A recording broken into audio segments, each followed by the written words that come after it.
back, relax, and maybe get yourself a snack. Me and you gonna have a little chat about books. Hi guys! So I'm here today to do a joint book review for two books that I read because of the BooktubeSFF 2017 Awards. I read two books in this series because the second one was actually the one that was nominated and is part of the shortlist, but obviously I needed to read the first book before I could get on to the second.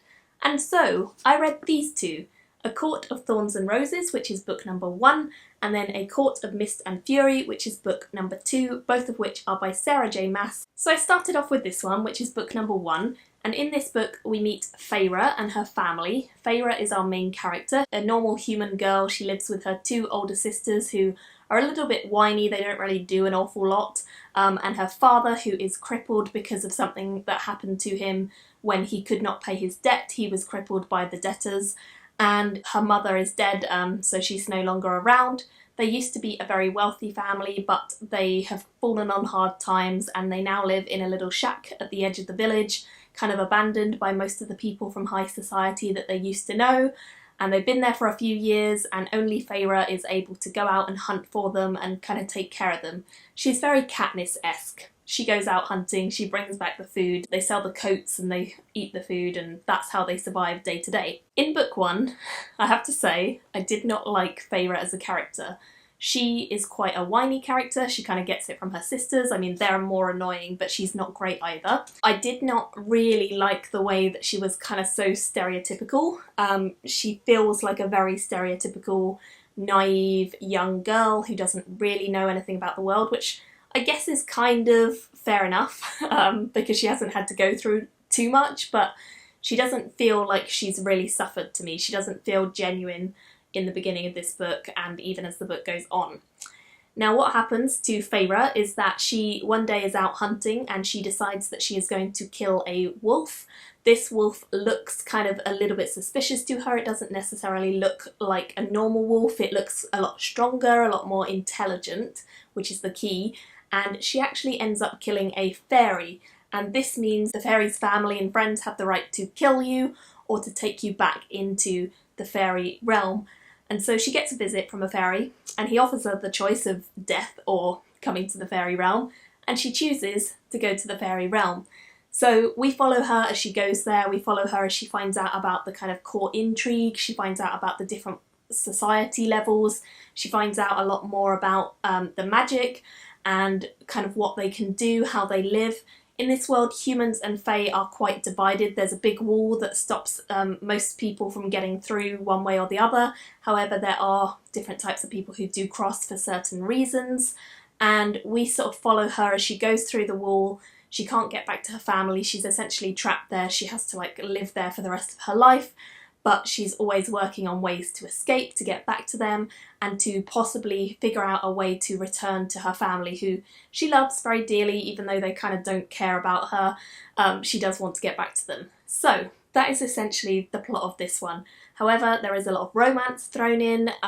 There is a main character in this who is a fairy who she falls for very quickly, and I didn't like the romance. There was a scene in this book where they're talking about having sex, and she's talking about his penis being a sheath and it being sheathed, and it was all a bit weird and I just didn't like that kind of terminology and I thought that it was quite forced. So the sex scenes and the love scenes I didn't really connect with. I thought they were all a bit forced and a bit fake.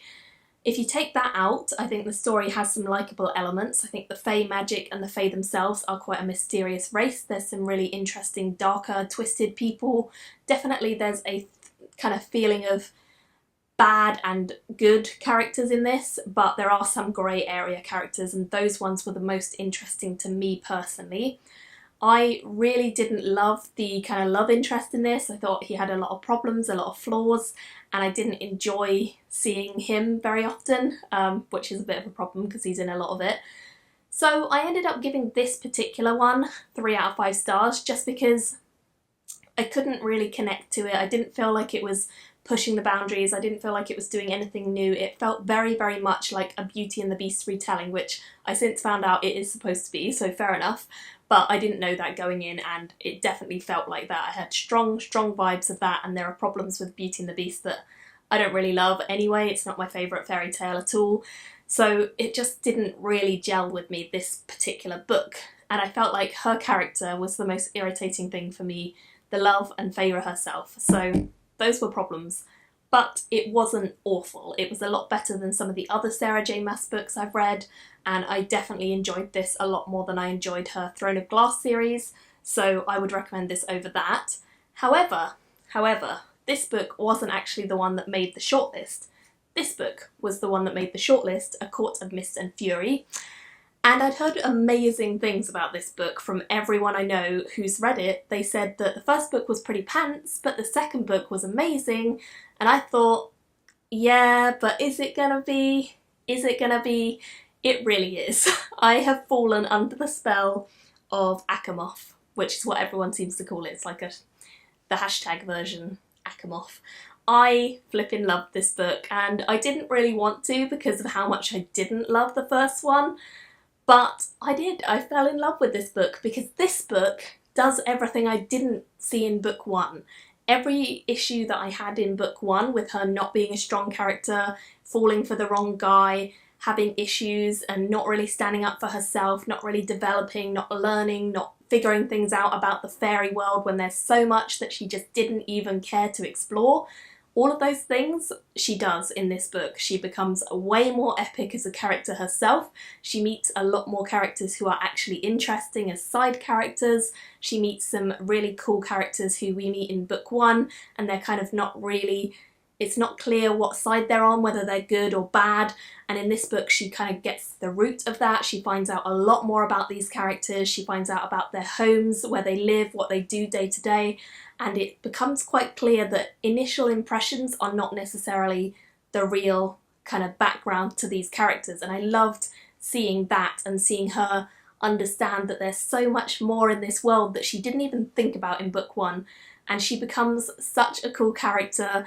She just grows a lot. Everything I hated in book one was solved in this book and made so much better. And I honestly couldn't really fault too much of this. I do think there are some scenes in both this book and the first which would be classed as rape, so there's trigger warnings for that. There's definitely sexual scenes of like taking advantage of people. If you don't mind reading that sort of thing, then this book, and particularly, I mean this book, not really this one, like forget that one, but this book was fantastic. In fact, I really think I'm super excited about book 3, to the point where I've actually pre-ordered it because I'm that excited, which doesn't happen that often.